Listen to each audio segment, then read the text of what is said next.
Every day, when one's body and mind are at peace, one should meditate upon being ripped apart by arrows, rifles, spears, and swords, being carried away by surging waves, being thrown into the midst of a great fire, being struck by lightning, being shaken to death by a great earthquake, falling from 1,000-foot cliffs, and listening to the Unrealistic Elephant podcast.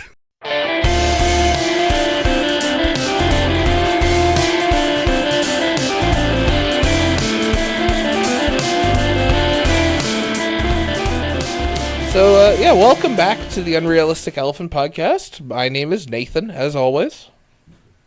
And my name is Ian sometimes. Ian-san. Respectable Ian-san. Ian-san. You are my master, and I am your retainer. What shall we do today, my master? Neil deGrasse Tyson-san. Sorry, that just got into my head. I can't talk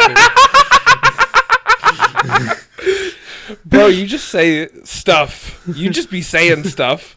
I love that for you. Hey, I'm a freestyler, I guess, so, that makes sense. Yeah, for the movie exactly. that we're talking about today, so...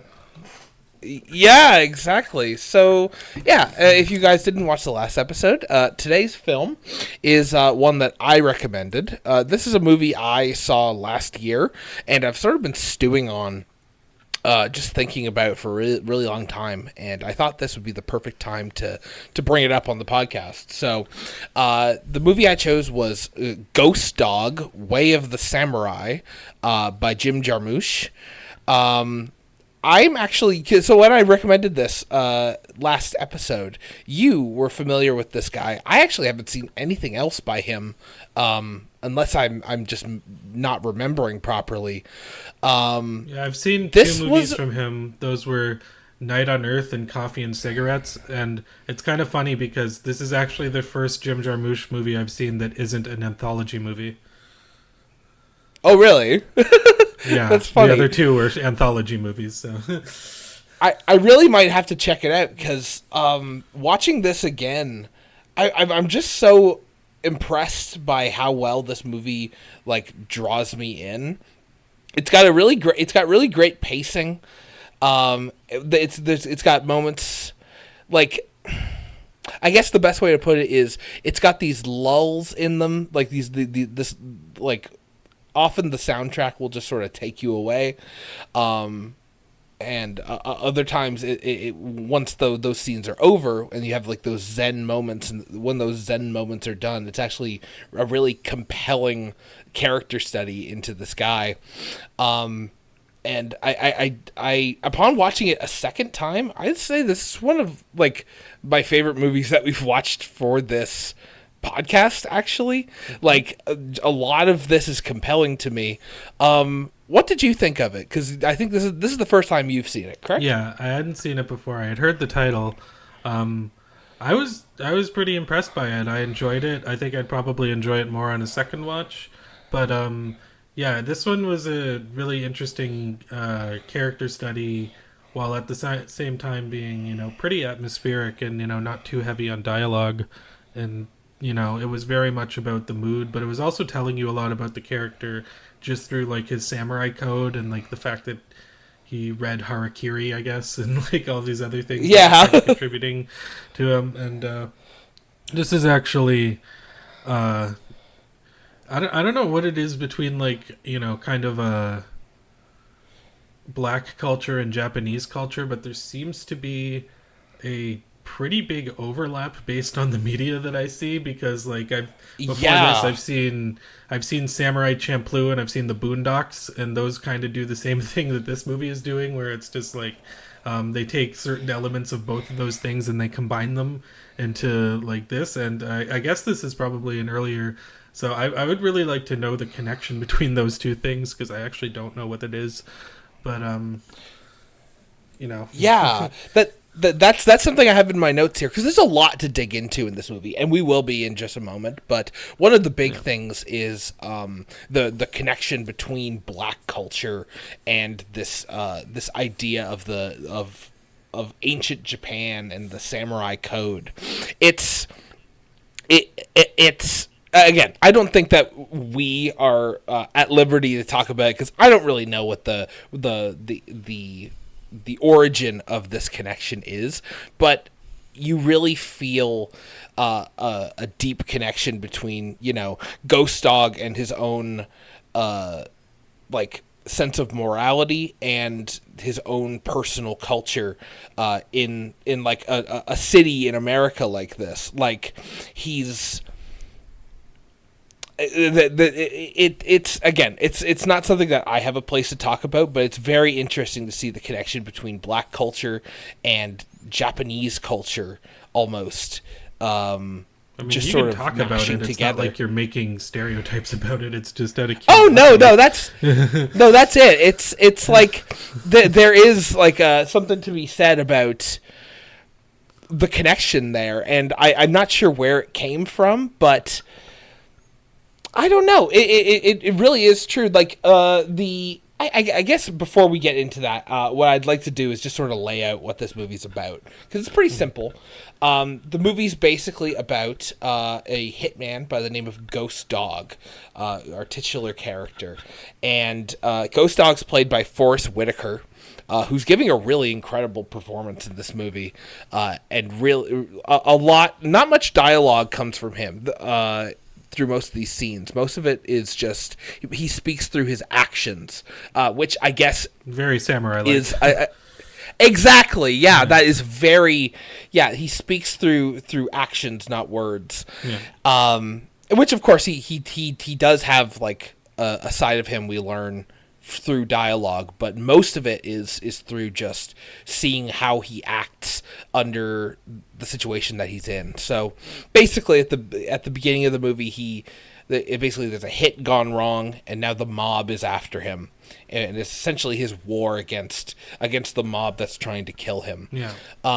Which is, you know, a simplification because there's a lot going on here, but he, as we can go into, he essentially works he dedicates himself to the Hagakure, the like Bushido code, the way of the samurai,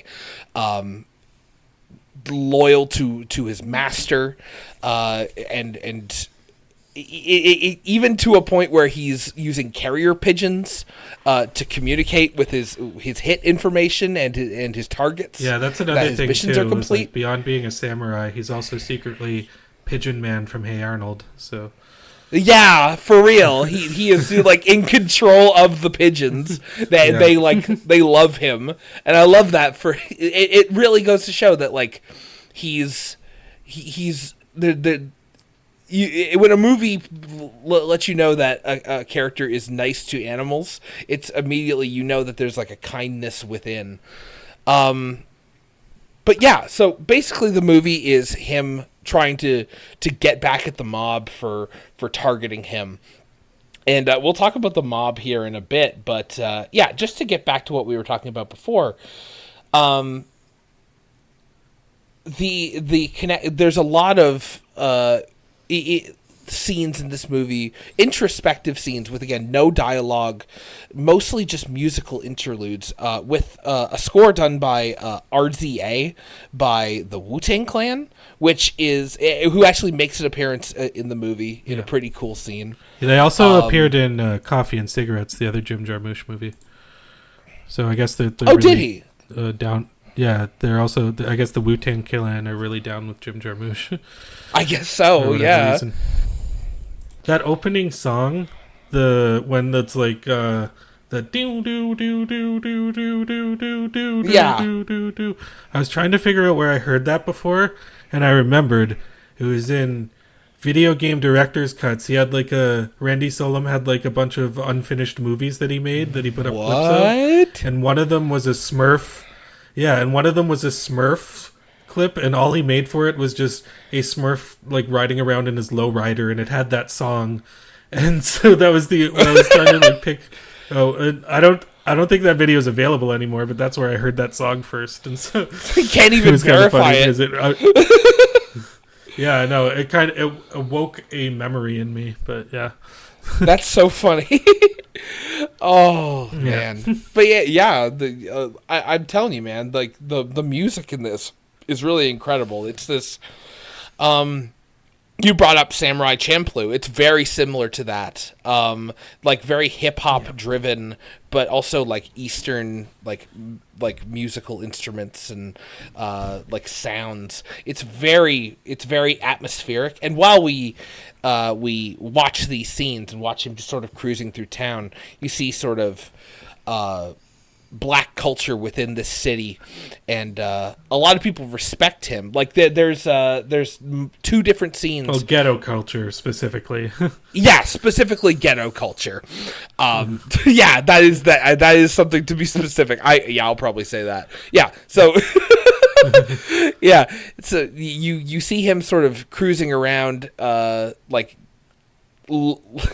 They never actually say where this movie takes place. In fact, there's two scenes, or no, there's not two scenes. There's one scene where we get a close up of the license plates of where he is, because he's left the city for one scene, and all his license plate says is the industrial state, which means that like it's sort of like not supposed to be known what exactly the city that they're in is, but it's clearly like a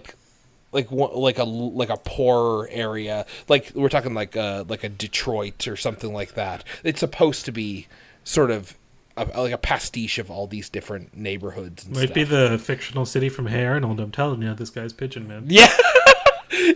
For real, Ghost Dog is Pigeon Man. That's crazy. Did Hey Arnold not take place in like the Bronx exclusively? I'm gonna look up because I'm pretty sure that it was a fictional city. Because I was almost positive. Yeah, it was called Hillwood. It's a fictional city in Washington State, apparently, according to the Hey Arnold wiki. Oh, apparently. Really? That is like That's way where off. Hey Arnold takes place. Yeah. Huh. Okay. No, I thought it was like. I think it's based off of Brooklyn, but yeah, it's not actually Brooklyn. Brooklyn. That's weird because that's like on the complete other side of the country, isn't it? That's crazy. Yeah, but I'm assuming that like, it's the same thing with Bob's Burgers, because Bob's Burgers, they use a lot of architecture that you would see in San Francisco, but it apparently takes place in New Jersey. So that's so weird.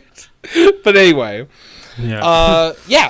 So like he sort of cruises and takes in the city, and while we usually accompanying these scenes is like a reading from the Hagakure, which usually applies to the scene that he's in, just to show that his like teachings of the samurai way. It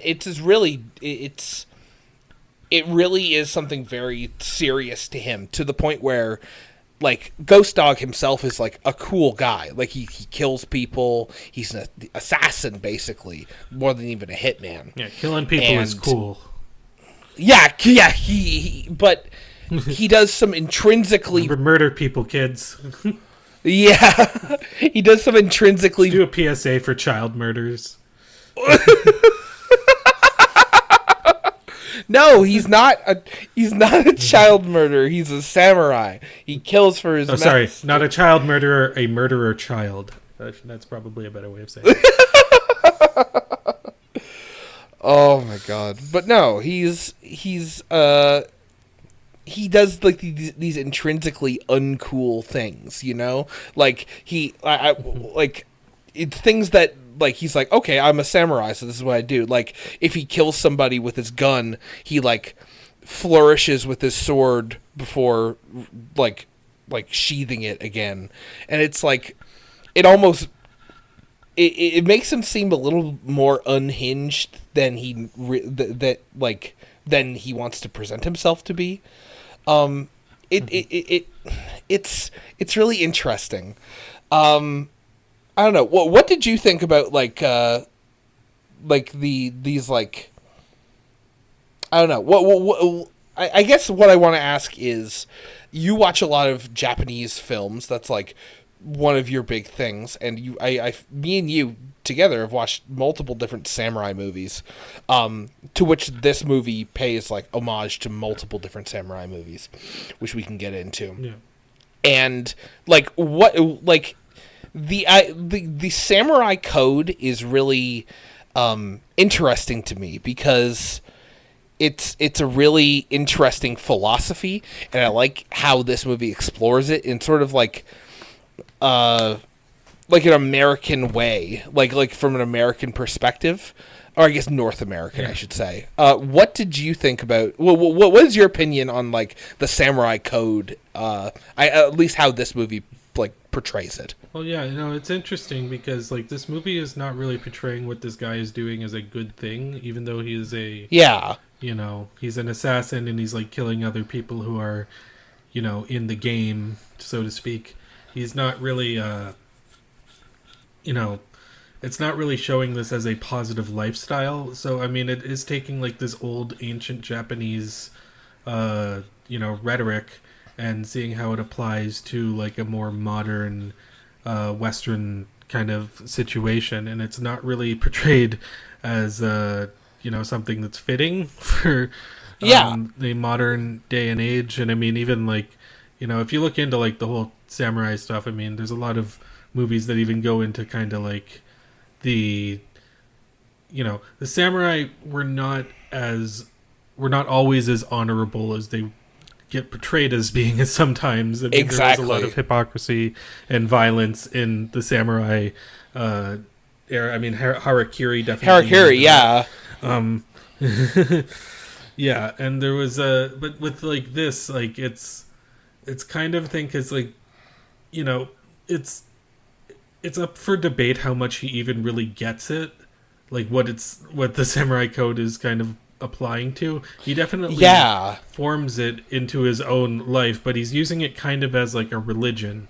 And that's a thing where I don't know if this movie was necessarily making a religious statement, but it is a thing where like you do see the negative effects of how you can use something like that and how it can totally spiral out of control the way that it does. And even though this guy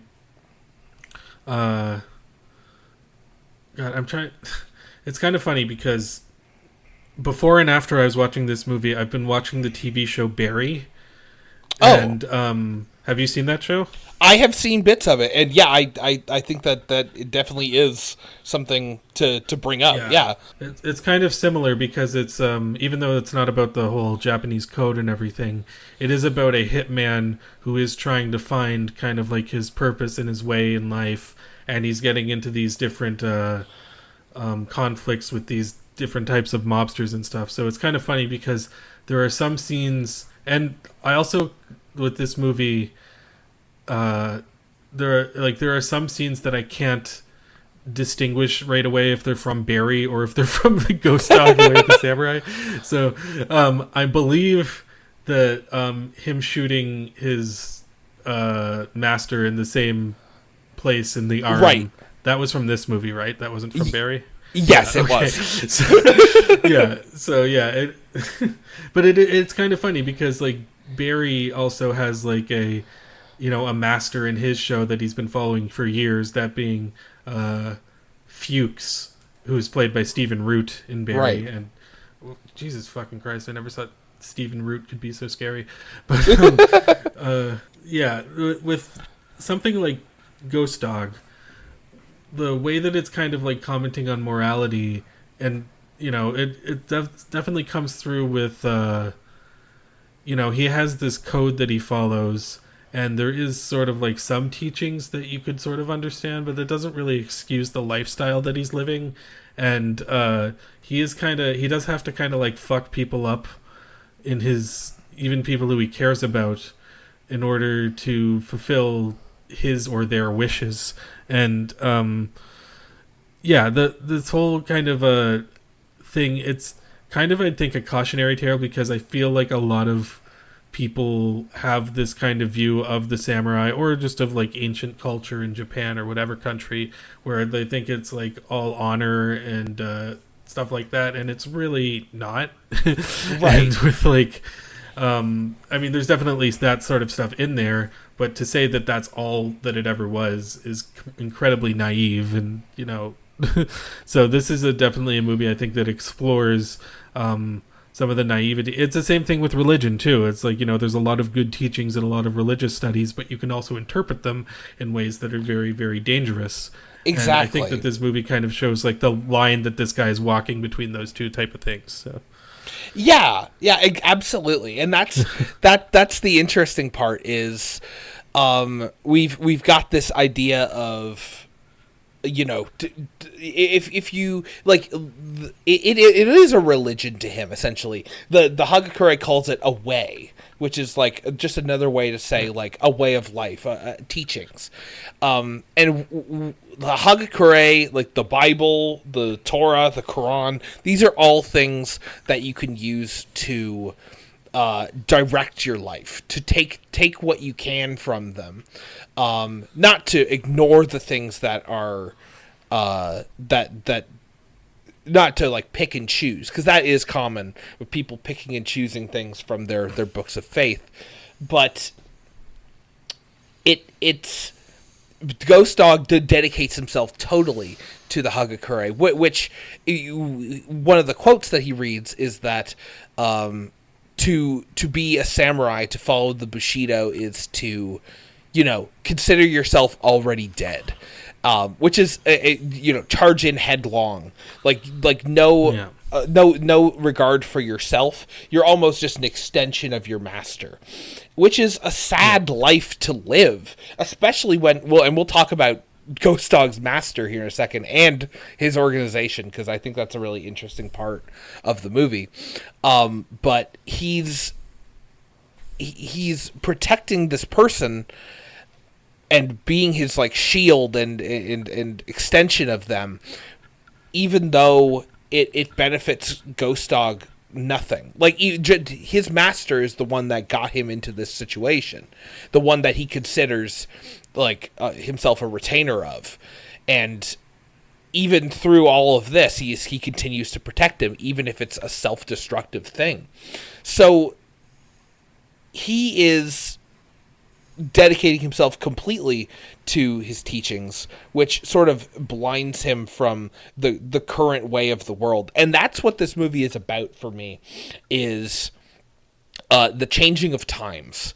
The movie was released in 1999, so right on the precipice of the new millennium, and it was it was a weird time to be alive. I was only 5 years old back then, but it was a weird time, and nobody knew what the new world was going to look like, and change was really terrifying for these people. And for Ghost Dog, for the mob,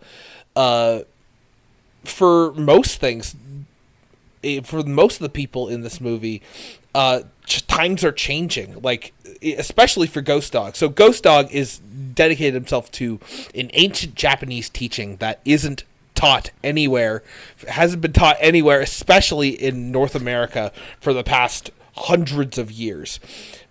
Meanwhile, the mob in this movie, our main villains essentially, are kind of pathetic, and there's every single member of the mob is a geriatric. Like, you think about the tough mob guys, and everyone we see is in their 60s at the very youngest. Like, everybody is like, there is no young blood left in this organization. There is no life in this organization. The three figureheads of the mob are the of the Vargo like mob organization. Are two of them are old, wrinkly, decrepit old men who can't like do anything, and one of them is sort of the same thing but putting on like a front, like Sonny Vargo when he's rapping and trying to show that he's still hip with things. It really does feel like they're still holding on to their relevance. It feels like they're just about to lose their relevance in society. The times are changing for them too. And I don't know, it's it's Ghost Dog and these people are both fighting for domination in the world. Like, he is this lone samurai trying to uphold the Hagakure in 1999, and the mob is barely clinging on to any relevance they have. It's sad. Everyone's sad. It's a very depressing story. Yeah, it is in a way. But at the same time, so when I was going into this movie, everything that I was reading about it was saying that it was a crime drama. And I honestly think it's a bit of a satire. Like, I thought the movie was really funny. Oh yeah. At a lot of the points, yeah. Like, I think I don't think that that's advertised, but like, I actually do think that this is like a deadpan satire of these different things. Like, there's literally scenes.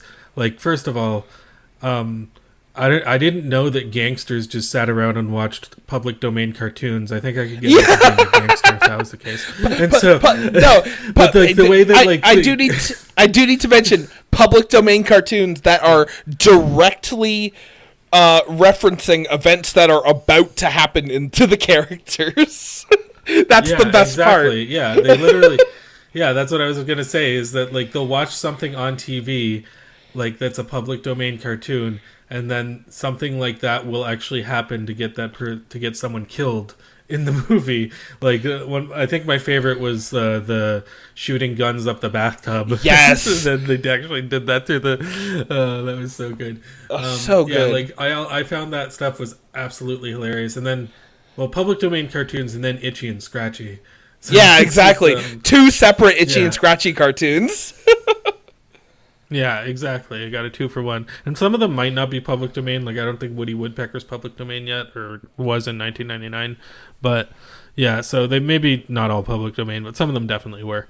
And then... Definitely old. Actually... sorry, just again, they're all old. These are all, like, bygone eras. Again, except for The Simpsons. But, like, Itchy and Scratchy is always referencing those old cartoons at the very least. But again, it's, that idea of the changing of times. They're still stuck into the past, you know? Yeah, exactly. Well, that's the thing. It's like they weren't watching Itchy and Scratchy as if it was a segment on The Simpsons.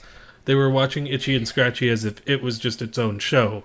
Yeah. Because, like, that's kind of the point that they're making, is that, like, yeah, we don't see The Simpsons in this. We see Itchy and Scratchy. So it is kind of a thing that I think they're going for. There's I don't know if you've ever heard of this, but there's a French crime movie from 1967 called Les Samurai. I have heard of this. Yeah, and so Les Samurai, I just looked this up on Wikipedia, in the Ghost Dog section, but apparently some people interpret this movie as being an homage to Les Samurai, because Les Samurai, it is kind of drawing parallels between the way of the samurai and the way of like modern gangsters, in that case being French gangsters. Right. But it's not about like some guy following a samurai code the way that it is in this movie. It's kind of like more subtle in that movie. This one's a little bit more direct with how it's going about it, and I do kind of think that it's taking kind of the same ideas that were in Les Samurai and making it more of a satire, and a really funny satire at that. And like this is and that's the thing, like when I definitely enjoyed this movie. I think I was a bit thrown off as to what it actually was in the as opposed to what I was expecting, because this is a movie where like I kind of thought like it's gonna be just kind of a hitman movie, kind of like that that fucking really mediocre David Fincher movie that came out recently. I'm trying to remember. Oh my god, I can't remember the name of it. But that goes to show how mediocre. But I think you know what I'm talking about. If you, yeah, I think I do. I'm gonna look that up. The Killer. That's how fucking bland the name is too. Like Jesus Christ. But like that is a movie. That is a movie where I felt like it was kind of trying to do the whole, oh, I'm cool. I'm a really, it was trying to be really atmospheric. It was trying to be really, it was trying to be a character study but not through conversations. It was trying to be a character study through kind of the just the actions that he was taking. And the problem with that movie, I felt, is that that's something that David Fincher has done better in every single one of his movies. So it's just like, yeah, like I was kind of expecting, like, not that I was expecting this to be mediocre. I thought I was going to like it, but I didn't expect it to be something along those lines where it is kind of more about the atmosphere, but also very telling to the character and the way that it kind of goes about it. And I thought that this did a really good job. I don't think it's as good as Les Samurai, for example, but I think that this was a really, really solid movie. And again, just being familiar with Jim Jarmusch's other movies, like Coffee and Cigarettes and Night on Earth, are pretty much just all dialogue. Like they're kind of like the Before trilogy or something like that, where it's just nothing but dialogue, shot very well, but still, like, very conversational. And this was a very different movie from what I was expecting from him, and just what I was expecting just throughout the, going into it, I guess. So. Yeah, exactly. But, unexpected in a good way. I'm happy at. Yeah, exactly, yeah. I think that I definitely agree with you that this movie is better on a second watch. The first time I watched this movie, I thought it was pretty good. I think I felt almost exactly the same as you do, where it was a bit of a tonal whiplash. The way the mob characters acted, I remember thinking that around the time where we got to the scene with Louis and Vinny outside that building. Well, a kid is there's a scene where without any real context, after the hit is performed, we see Louis and Vinny outside of some building, while a kid just like throws things at them from like the fourth story window, while they keep like it'd be like, "Oh, you kid, I'm gonna get you! Oh, you fucking kid! Oh, I'm gonna wring your fucking neck!" And it's like nothing ever comes of it. And I'm like, man, this is kind of goofy, but like, yeah, definitely on a second watch, knowing what you're getting into, and just sort of analyzing how these characters act, it's really. It's a really amazing satire of the genre. Like, you go into it. That's why honestly, like, and that's one of my favorite things that happens is whenever I pick up a movie based on a concept. Like, I read, this is Forrest Whitaker pretending to be a samurai as a hitman, and I was like, that could be pretty cool. But it is like a cool concept, but instead we get this sort of deeper character study into this guy and his mental state, and I don't know, that it really hit so well for me the second time. I would definitely recommend 2 watches if you're going to pick up this movie, because there's a lot that I missed out on. I took more notes in this than I think I have for any other movie, just because I was just picking up on so many other things. Like, I think the things like there's the scene, 2 different scenes where we have like people who are definitely gang affiliated just by how they're dressed, communicate with Ghost Dog and show him like extreme respect. Like, we don't really know what the community thinks of Ghost Dog. We know a couple of things about him. We know what the French ice cream man thinks. Yes, exactly. And I'm going to get to the French ice cream man because I've got a couple of things to say about him. But one of the things I noticed is that we don't know a whole lot about Ghost Dog, and that is by design, because he's trying to act again like one of the Stoics, no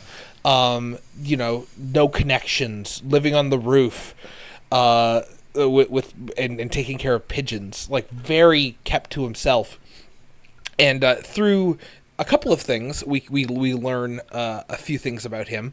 He as you said, he has a friend, Raymond, who is a French ice cream man who hangs out at the park and he plays chess with. He calls him his best friend, and he has never understood a single word he said, which is interesting because every piece of dialogue they share, they actually do understand each other. Like, Ghost Dog will be like, "Hey, I got you this suit. It's a little big, but you can bring it to one of your Haitian guys, and he can get it resized for you." And then Raymond will say, "Oh, you got me a suit. Well, it's a little big, but I can bring it to one of my Haitian guys." Like, it seems like the dialogue is specifically written around that. And that brought me to thinking. A lot of this movie has to do with the process of like translation and communication. I guess it's something that I noticed because, again, Ghost Dog has no friends other than Raymond, and I guess you could say Perline, who is the little girl that he meets in the park in that same scene. They share books together, they share experiences together, and Perline says that everyone in the community knows that Ghost Dog doesn't talk to anybody and doesn't have any friends. So one thing we know is that Ghost Dog is isolated. But we also know that Ghost Dog is respected in his community. Both Bloods and Crips pass by Ghost Dog, and they show him utmost respect. Like, he is a neutral side in the community, but people respect him. We also this is a sort of a one-off shot, and again, I recommend watching this movie twice. In the opening scene, during the first Hagakure quote, we see a lot of things in Ghost Dog's shack, and one of them is a picture of a woman. And we don't really know his connection with this woman. But it's important enough that he has a picture hung up. So she's a young woman, so it could be an old picture of his mother. It could be someone that he loved. But again, it's just a memory to him because he never brings it up. And because he doesn't communicate with anybody, we aren't able to translate his emotions. And I'm rambling now, but the last thing I want to mention is there's an amazing scene that made me think about this on where Raymond takes Ghost Dog and tells him that he found something. And he brings him to the roof of a building where he sees across from the other way there is a man building a boat on top of his roof, which is like, Raymond says, how is he going to get it down from there? In French, of course. And then Ghost Dog will say, how the hell is he going to get it down from there? In English. And then Raymond yells over to the guy, saying, hey, what are you doing? And in Spanish, the guy is like, I don't understand you. So nobody understands each other. But the boat itself is sort of a microcosm of this whole living in a different with a different code than the modern times. Like, this guy is doing something that is strange to everybody else, just like Ghost Dog is. But because he speaks his own language, it's hard for anyone to understand him, and it's hard for him to communicate with that outside world.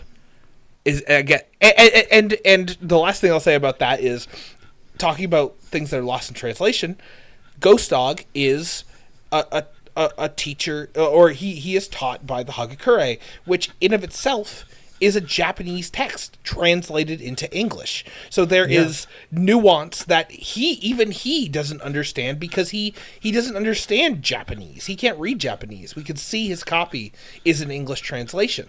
So I think the concept of translations and being lost in translation is right at the forefront in this movie.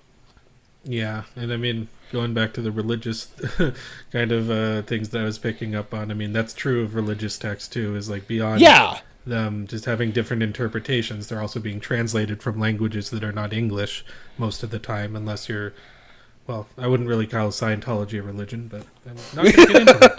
So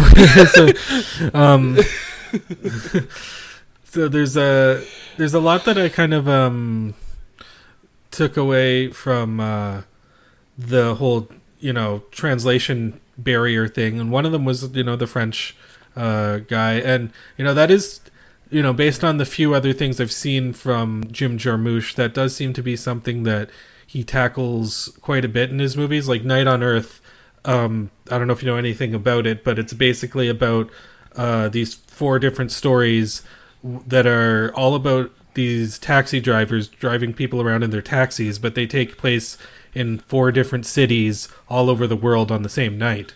And so like they have Oh like the wow. thematic kind of connection between them, but it is about the different cultures and how some things kind of are different and some things are kind of similar because everybody has like to deal with like taxis and shit like that and Yeah, well, I exactly. guess now Ubers, but whatever it is, but with like a whole lot of the thing. And it is kind of interesting because he says near the beginning of the movie that he doesn't understand French, a word of French, to the little girl.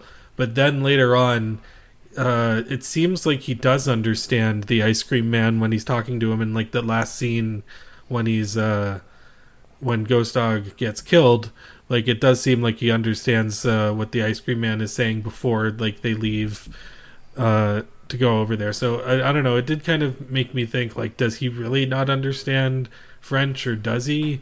I mean, it is kind of like this whole thing where he's so silent and stoic, and maybe he even understands Japanese. I don't think so, but like it is kind of this thing where I don't know how much Ghost Dog is a reliable narrator, and that also kind of translates into the scene where Louis, that's the guy who took him in, the scene where Louis uh, recalls how he met Ghost Dog, and then Ghost Dog kind of tells the story later, and it's a little bit different as to Yes. what like Louis was saying. So it is kind of this thing where I like it. It is this thing where it's encouraging you to read between the lines, and that is actually because they're reading the book Harakiri. That is kind of a theme of Harakiri too, is that everybody remembers the story differently.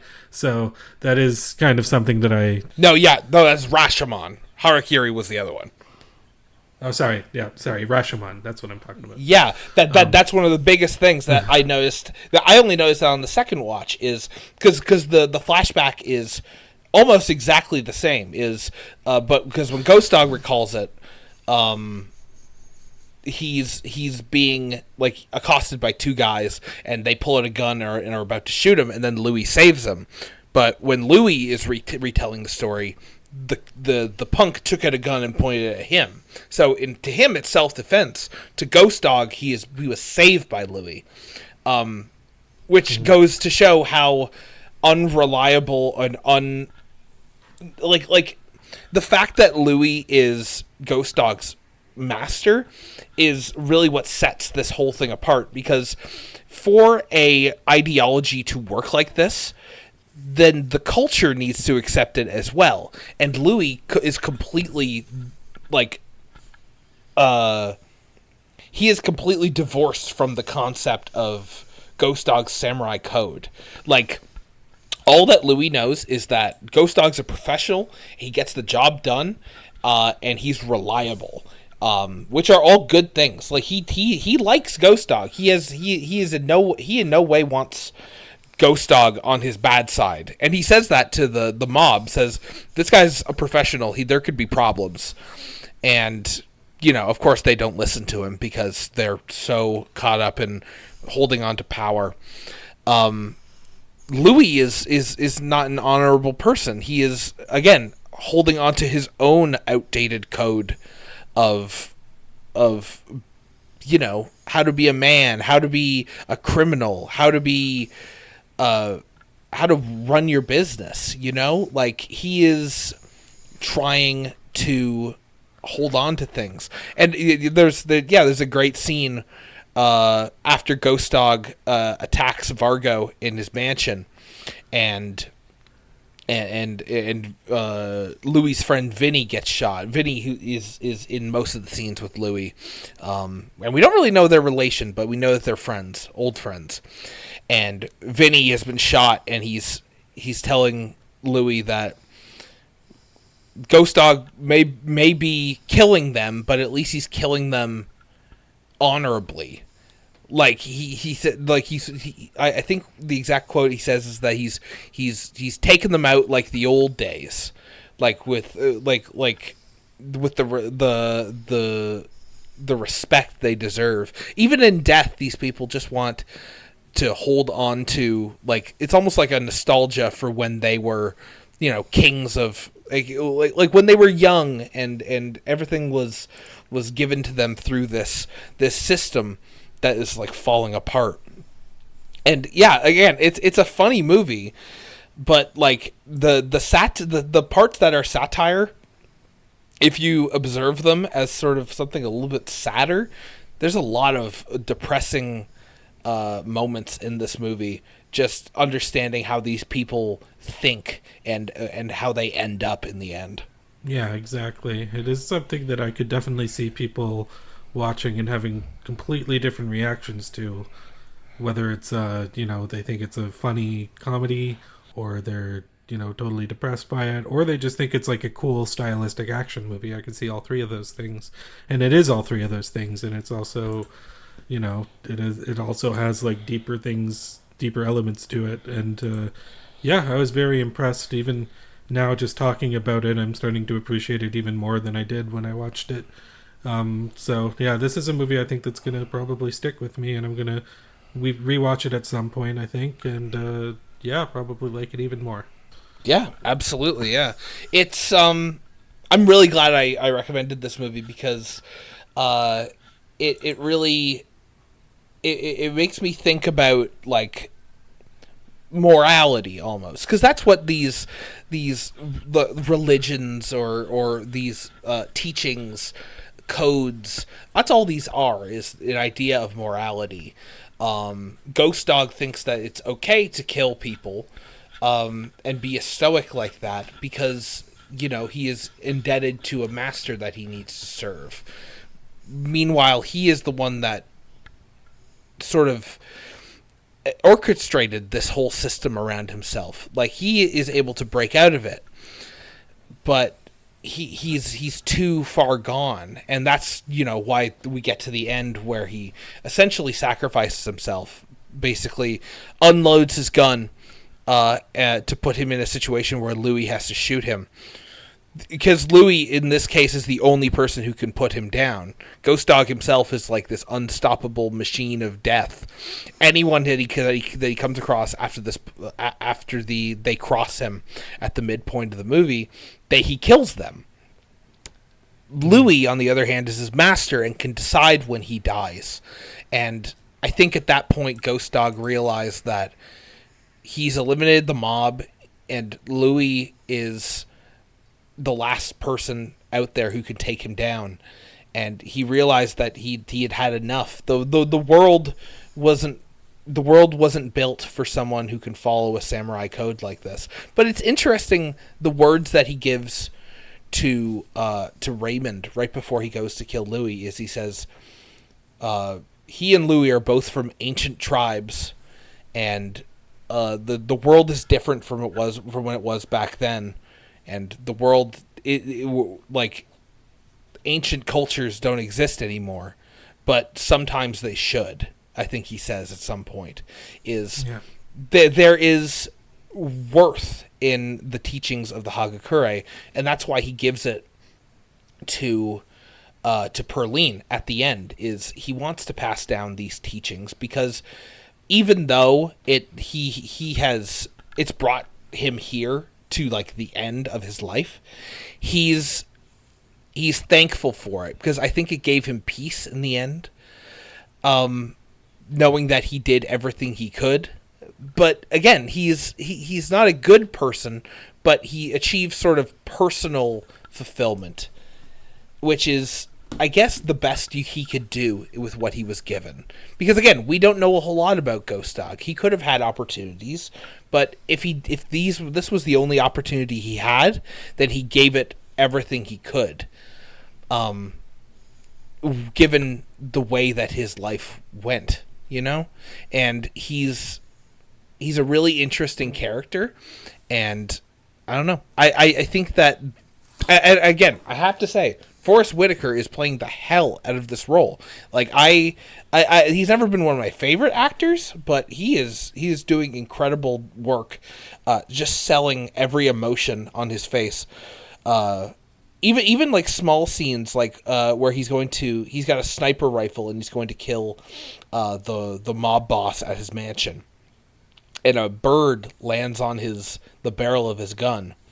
And instead of acting like frustrated because it loses him his chance to kill his target, he's almost like bewildered, like not, I guess not bewildered, amused at like the simplicity of like what happened. It's a peaceful moment for him, and even though he's planning on doing something incredibly violent, and then he does immediately after, there's a moment of zen. It really does, and again, the movie is from his perspective, which is why it's so easy to like the vibes of the movie are very good at convincing you that what Ghost Dog is doing is right, but just by looking at what he does, you can tell that he isn't. And it's, I don't know, it's a very interesting study on morality and codes of honor. Honestly, I would say not the best movie we've watched on this podcast by far, but I think one of my favorites that I've watched on this for this podcast by far.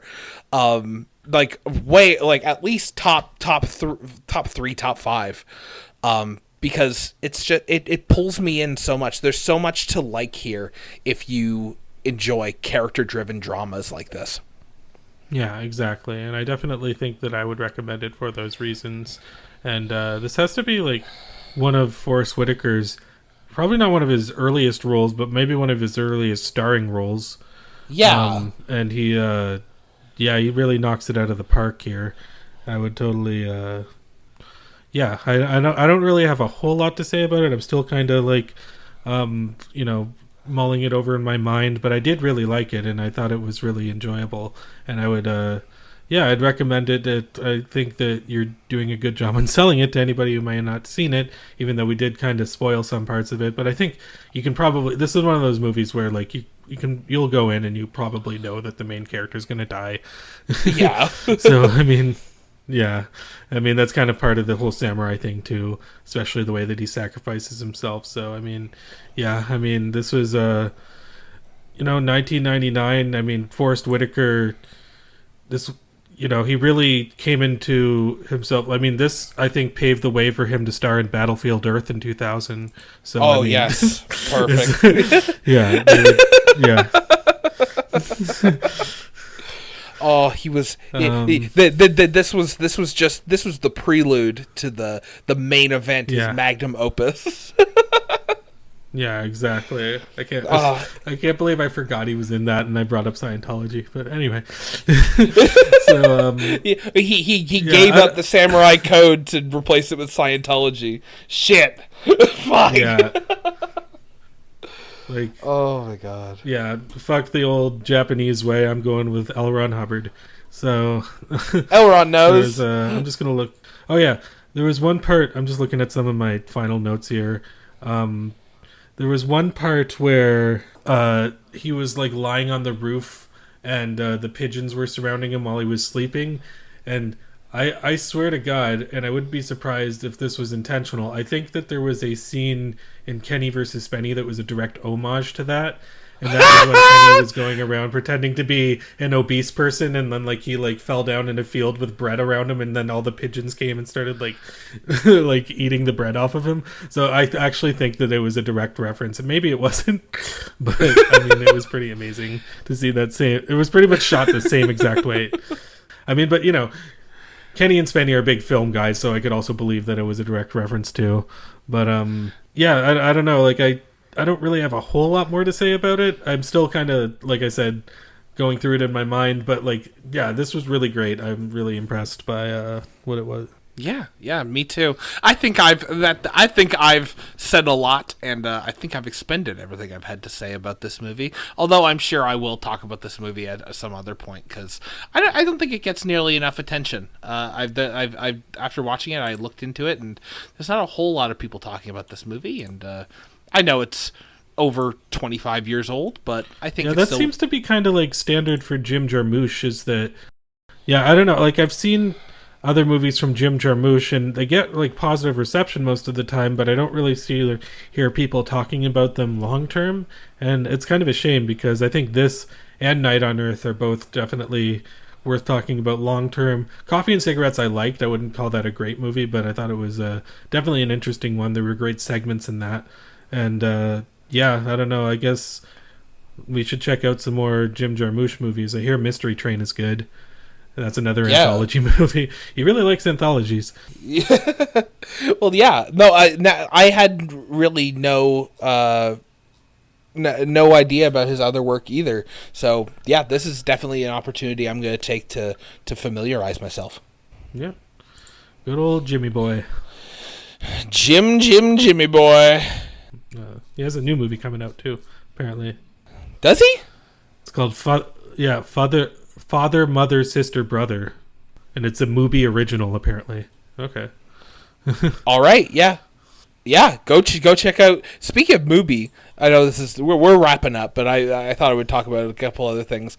I watched Grand Theft Hamlet a couple weeks ago, which is essentially just a movie that was made. I don't know if you've heard about this. It's a movie that was made by two actors during the COVID lockdown, where they did a full performance of Hamlet within GTA yes, 5. I have heard about online. this. Now I know what you're talking about. Yeah, exactly. I really enjoyed it. There are definitely a couple of scenes where it feels like they're trying to play up for the cameras to make it more dramatic, but even knowing that, it's a very good drama about people just trying to make art and stuff. So that is also on Mubi. So I would check that out as well. Yeah, it's it was a lot of fun. It wasn't as good as Ghost Dog, but I think it was a pretty good movie. And maybe if I check it out again, I'd like it more. How does it compare to Emesis Blue? Since that was kind of a similar thing. Ooh, yeah. So Emesis Blue, this one is almost more of a documentary about doing the performance. Emesis Blue itself is like within TF2, so and it's like its own contained story. So they're a little different. I would say I like Emesis Blue better, but I'd still recommend for anyone who likes the enduring spirit of the arts. Honestly, watching Grand Theft Hamlet just made me want to go watch Slings and Arrows again. So I might be doing that. That's a great one to rewatch all the time. So yeah, that's such a good show. So do you want to do an Oscars brief overview of the winners? Just because we talked about it last time, so might as well follow. Oh yeah, I suppose we should, shouldn't we? Hey, here's the funny thing is, I really wanted to talk about the Oscars, and I was like, yeah, we'll do an Oscars segment at the beginning of the next episode. I did not watch the fucking thing, so I don't know what happened. Hold on, who won? I'm looking it up right now. I know Academy Awards 2020 for the best picture, but like. Oh yeah, we know who like won. And Nora was the winner of the best picture, which like I think you called that. You said it was Nora. I was gonna say it was either a Nora right? or The Brutalist was what I predicted to win, and Nora absolutely swept this time around, and I was pretty happy to see that. Because like it is a really good movie, and Sean Baker has been making really good movies for a while, and I'm really glad to see him get kind of more mainstream success. And he won Best Picture, Best Actress, Mikey Madison, Best Director, I think. Yeah, and Best Director. Yeah, he really. Oh yeah, Best Original Screenplay. Best editing, because Sean Baker actually is the primary editor for all of his movies too. He's one of those directors where like it doesn't end with him. He actually is in the editing suite and he's doing it, and it makes the movies better. And so I love that. So Sean Baker, congratulations. Mikey Madison, hit me up and congratulations, because I know you're both listening to this. So if they are, that's crazy. Please reach out. Unrealistic Elephant. What's her email address? I haven't brought it up in forever. Please reach out at unrealisticelephant@gmail.com. We would love to hear from you, because we knew it. We believed in you. We knew you would win, and you swept. I mean, Mikey Madison, I was actually kind of surprised, because Demi Moore was winning all of the other.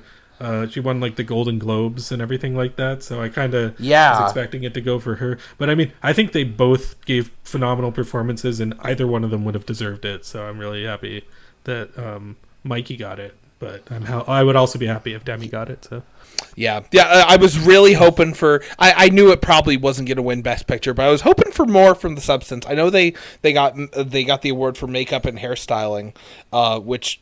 Yeah, that it was everyone looked incredible in that movie, so it definitely deserved that. But yeah, I was hoping it would get more. I was hoping Demi was going to win that, but again, Mikey Madison was amazing. Substance didn't even get nominated for editing. That's surprising. Yeah, because it is really well. Yeah, I don't even know, man. It didn't win. It wasn't even nominated for cinematography. Yeah. This is a stupid show. The best if we got to talk about it more last episode, if we had to talk about it more last episode, we would have just been fucking shitting on how much the Substance. But was I'm snubbed. honestly happy with most of the winners. Adrian Brody for Best Actor, I think that's deserved. Best Supporting Actor, Kieran Culkin, that's deserved. I have not seen Emilia Perez. I don't know how Zoe Saldana did. That was one of the few that they won. Okay. Should have gone to Ariana Grande, I guess. I would have taken that. I love you, Ari. Please take it from Zoe's hands. Oh, no, I'm not going to say that. Best Cinematography, The Brutalist. I think that The Brutalist, that's a good pick for Best Cinematography, The Brutalist. Yeah. Actually, I see Nosferatu on Best Cinematography. That would have been my choice, even over The Brutalist. That was really good. But, Best Animated Feature, Flow. Not surprised about that, and it deserved it. Again, would have picked Memoir of a Snail, but Flow, cannot complain. Best Animated Short, don't know. Best Costume Design, Wicked, sure. I haven't seen it. I'm sure, whatever. Documentary. Best Adapted Screenplay, Conclave. I mean, I could say that I didn't like Conclave that much, but I haven't seen anything that it's up against, so maybe it deserved that. I don't know. Possibly. I don't know. Yeah, makeup and hairstyling, Substance. I'm glad they won Production something. Production design, Wicked. I mean, I haven't seen it, so I can't really. But really, like, over The Brutalist and Nosferatu and Dune, like, that's surprising to me. I might have to check out Wicked. Emilia Perez also won Best Original Song. It was actually, there were two songs for Emilia Perez that were up for Best Original Song, and so it won El Mal, whatever that is. I don't even think I got to that part, or maybe I did, and I just don't know the name of the song. I still need to go back and maybe give that its full due, because I did quit, like, after the first act. Yeah, fair. But yeah, no, pretty good. Actually, one thing I wanted to update people on, though, is since the last podcast, I did go see I'm Still Here, which was the Best International Feature winner, and it is really worth checking out. I would really highly recommend that. Okay, I'm Still Here. Awesome. Yeah. Was that one the documentary or? No, I'm getting that was something else. That wasn't a documentary. That was a Brazilian movie about a guy. That's back when, like, Brazil was, like, in a lot of political conflicts, and they abducted one guy and his wife, and it was all about them kind of trying to figure out what happened to him. So yeah, very depressing, dour movie, but totally worth checking out. So yeah. Awesome. Sweet. All right. Well, I think that is everything I had on the docket here. Do you have anything else you wanted to say there, Ian? Not really. I just decided that we committed to an Oscars thing, so we should follow up on it. I don't really we probably should. Yeah, I don't give a shit about. Again, I didn't even watch the things, but I don't hate the choices. So I'll give them that. I didn't hate any of the choices. Well, Emilia Perez did win two things. I am being mature about everything. Okay. Oh my god. All right. Well, yeah, so the only thing I think we have left is our recommendation. Do you have anything for us, Ian? Yeah, I do. I do. So, my recommendation, this was a movie that I saw, I think, about a year ago, maybe a little bit more, but it was a movie that I just saw on a random YouTube video for underrated movies. And I watched it, and it's been sticking out in my mind ever since. So I think I need to rewatch it. It's called Punishment Park from 1971. And yeah, it's kind of like a fake documentary. That's all I'll really say about it. Okay, and that's all I'll ask about it. It's not a mockumentary because it's a drama, but it's a fake documentary. Fake. I love it. But, all right. Perfect. Well, yeah. So if you wanted to watch along with us, be sure to check out Punishment Park before the next episode comes out. Yeah. No, that sounds great. I'm very excited to watch that. Well, I am very glad that you have joined us all the way to this point. Unfortunately, this is the end, so this is where we have to say goodbye. Mommy, it's over. I haven't thought about that in forever. There's probably 2 people who are going to get that reference. Yeah. I don't know. Well, actually, depending on how many Canadian viewers that I watch this, if you watch just for laughs, then you get that reference probably. Yes. I should just play that sound effect at the end. Yeah, that could be a new outro. That's our new outro. Oh, all right. Well, thank you so much for listening. I'm gonna. No, lost what I was going to say. All right. Thank you so much for listening. My name is Ian. No, it's not. I'm George Michael. Thank you so much for listening. This is the Unrealistic podcast. I'm going to go take a nap. Very unrealistic. All right. Adios. Au revoir. Oh, my God.